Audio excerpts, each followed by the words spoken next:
嗨，大家好，我是 Susan，一位生活在新西兰的园艺爱好者。我知道啊，很多朋友都非常喜欢吃中国芹，它芹菜的味道浓郁，不管是做馅啊还是清炒，都非常受大家的欢迎。今天呢，我就要和大家一起来种中国芹。好，我们先来育苗。大家看，这是中国芹的种子，非常的小。我这里是用的有机的育苗土。种子需要的营养呢都已经混合在土里了，这样可以增加种子的发芽率，用起来非常方便。大家可以看土的颗粒非常细，非常利于种子发芽、幼苗的生长。然后我们把种子均匀地撒在土上。这次呢，我只育一小盆，这批苗呢是为了春天做准备的。芹菜苗的生长周期非常长，我们要提前2-3个月育苗。只有在冬天，我才用有机的育苗土，是为了提高种子的发芽率。在其他的时间呢，我直接就把种子撒在地里。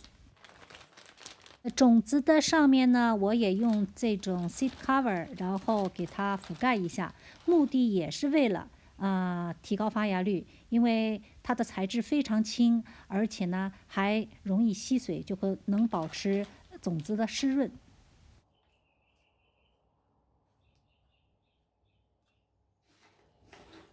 我们再用保鲜膜在种子上面盖一层，也是为了保温。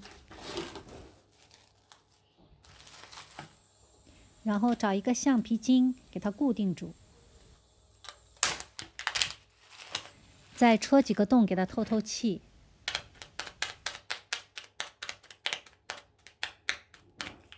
然后我们把育苗盆放在一个塑料盒子里，这里我是用装豆腐的盒子，浇上水，然后就慢慢的等待种子发芽吧。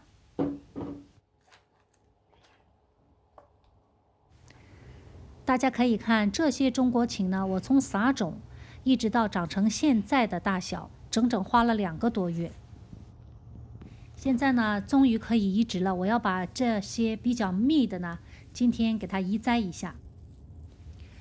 芹菜我们用种子育苗，它的苗期比较长，它的苗期的最佳温度是在20度左右。然后生长期15度左右就可以了，所以如果要育苗的话呢，大家掌握好温度，早一点育。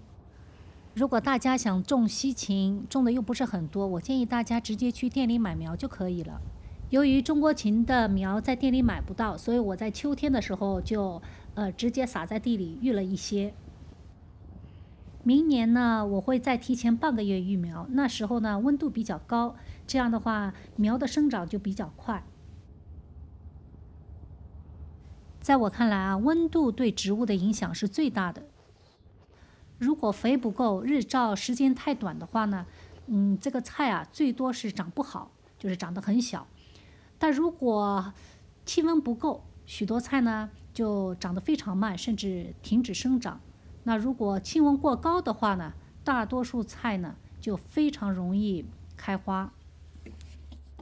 好，我们在移栽前先浇透水。土地湿润呢，就不容易伤到根。然后轻轻地把菜苗连土一起挖起。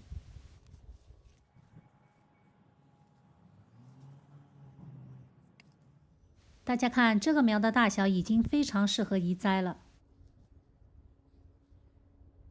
今天呢，我只准备移栽一小部分，剩下来的呢，我会留着，让它继续生长，然后我就可以开始见苗吃。移栽后的芹菜会长得更大，然后采摘期会更长。当我这里这些比较细的小苗吃完之后呢，我移栽的芹菜就可以收获了。还是那个原则，我们自家小菜地呢，一定要合理的规划，这样我们就常年能够吃到自己喜欢的菜。这块地呢，我种了水萝卜，因为水萝卜的生长周期非常短，只有4到6个星期。当水萝卜采收之后呢，芹菜还可以继续生长。间距保持在15公分左右就可以了。如果你种的是西芹，那么间距一定要加大，因为西芹啊，它能长很大棵哦。然后我们在每个小坑里面放点羊粪，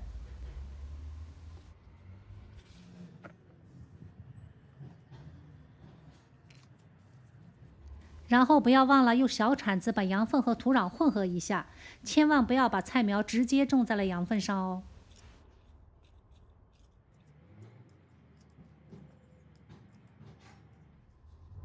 中国芹非常细，最开始呢，我会把2、3株苗种在一起。等它长大一点，我会根据情况看看它是不是需要间掉一些苗。以我个人的经验，我感觉它们挤在一起长得比较嫩，但是太挤了吧，又长不大，又长得太细。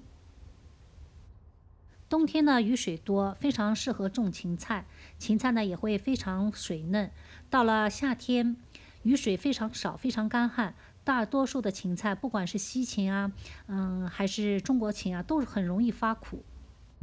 大家要注意的就是在秋天气温没有低于20度的时候，赶快提前育苗。如果你在店里买苗也是，这时候就可以把苗种在地里了。这样到了冬天呢，芹菜正好处于生长期，这时候你就可以收获了。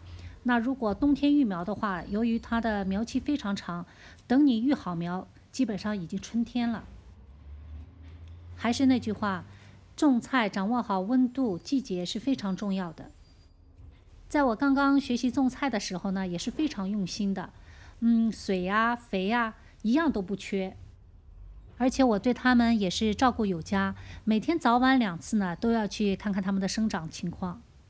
但我还是碰到有些菜怎么突然间就不长了，还有一些菜我刚刚种下去长得还不大就开始开花了。那最主要的问题就是季节和温度对植物的影响。希望我的种植经验能给大家带来一些帮助，让大家的菜越种越好。也欢迎大家订阅我的频道，谢谢大家的支持。为了能够合理利用空间呢，这个小菜筐我也种了3种蔬菜，这里是荠菜，还有水萝卜和我们刚刚种下的中国芹。由于现在晚上的气温比较低，所以在下午的时候呢，我会给荠菜罩上一个这样的塑料罩子，这样经过一冬天的生长，我们春天就有荠菜吃了。谢谢大家的收看，我们下次再见。